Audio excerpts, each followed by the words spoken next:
Chieti. Ampio appartamento di 135 metri quadri in zona residenziale, adiacente alla villa comunale. L'immobile gode di doppio ingresso, sia da Via della Liberazione che da Viale Amendola. Top Rent, per vendere o trovare casa.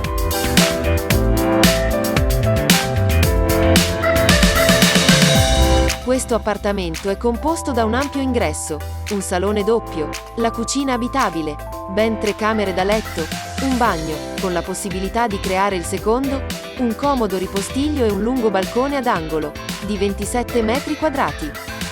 Questa proposta immobiliare, vista la sua centralità, è ideale sia come abitazione che come studio professionale.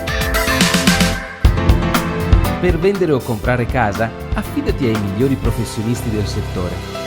Top Rent, agenzie immobiliari in rete.